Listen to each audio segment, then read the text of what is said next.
Segunda-feira, dia 9 de maio, iniciando a nossa semana de trabalho, já meditando o Evangelho de São João, no capítulo 10, versículos de 1 a 10. Proclamação do Evangelho de Jesus Cristo, segundo São João. Glória a vós, Senhor. Naquele tempo disse Jesus: em verdade vos digo, quem não entra no redil das ovelhas pela porta, mas sobe por outro lugar, é ladrão e assaltante.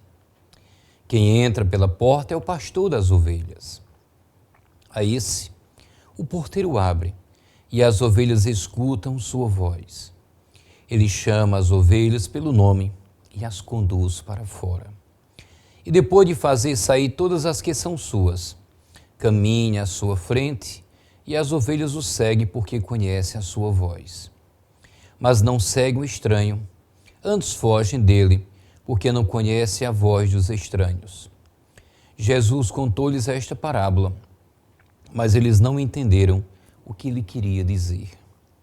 Então Jesus continuou: em verdade vos digo, eu sou a porta das ovelhas. Todos aqueles que vieram antes de mim são ladrões e assaltantes, mas as ovelhas não o escutaram. Eu sou a porta. Quem entra por mim será salvo. Entrará e sairá e encontrará pastagem. O ladrão só vem para roubar, matar e destruir. Eu vim para que tenham vida e a tenham em abundância. Palavra da salvação. Glória a vós, Senhor. Quem entra pela porta é o pastor das ovelhas. As ovelhas o seguem porque conhece a sua voz. Hoje continuamos a considerar uma das imagens mais belas e mais conhecidas da pregação de Jesus, o bom pastor, as suas ovelhas e o redil. Todos temos na memória as figuras do bom pastor que contemplamos desde pequenos. Uma imagem que era muito querida aos primeiros fiéis e que toma parte da arte sacra cristã desde o tempo das catacumbas. Quantas coisas nos invoca aquele pastor jovem com a ovelha ferida às suas costas. Muitas vezes vimos-nos a nós próprios, representados naquele pobre animal. Ainda há pouco celebramos o domingo de Páscoa, porque todo o tempo pascal estamos vivenciando, e uma vez mais recordamos que Jesus não falava numa linguagem figurada quando nos dizia que o bom pastor dará vida pelas suas ovelhas. Realmente fê-lo, a sua vida foi a prenda do nosso resgate, a paga do nosso resgate. Com a sua vida comprou a nossa. Graças a esta entrega, nós fomos resgatados. Eu sou a porta. Quem entra por mim será salvo. Encontramos aqui a manifestação do grande mistério do amor inefável de Deus, que chega a estes extremos inimagináveis para salvar a criatura humana. Jesus leva até o extremo seu amor, até o ponto de dar a sua vida. Ressoe ainda aquelas palavras do Evangelho de São João, introduzindo-nos nos momentos da paixão.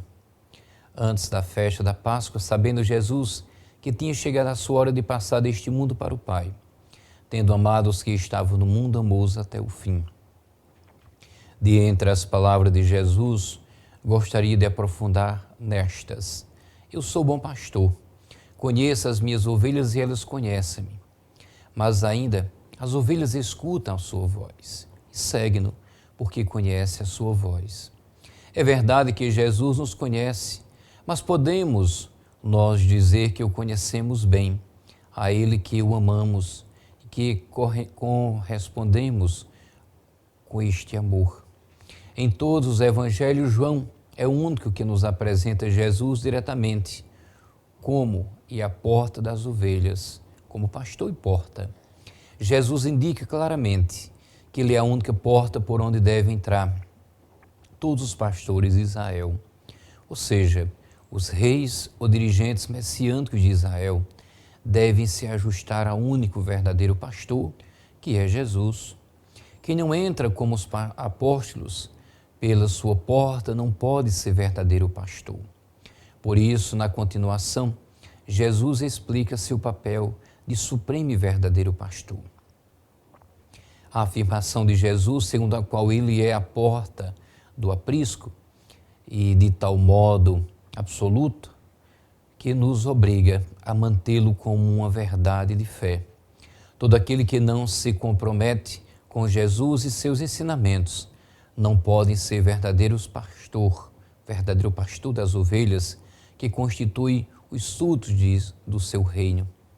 Essa porta é a única, de modo que qualquer outra porta moral ou dogmática será o mesmo que entrar no aprisco por cima da cerca. E isso é roubalheira, é vandalismo, prática própria dos ladrões que servem melhor a seus interesses do que ao bem das ovelhas e também das encomendas. Quem são os tais? Evidentemente, aqueles que buscam o dinheiro como proveito de seus serviços, ou a fama para serem louvados como tais líderes. Quando Jesus coloca seu serviço como dar a vida, e para isso ele escolheu a morte para que elas tenham vida, Jesus dirá como chefe da terra subjugam e dominam, mas aqueles que quiser ser grande entre seus discípulos deve ser a todos como fez o mesmo, servir, está sempre à disposição do outro, que possamos ser verdadeiros pastores nas missões que ora nós recebemos de Deus, verdadeiro e único pastor. Deus abençoe a todos. Oferecimento: Panificadora São Vicente, 50 anos de tradição alimentando sua família.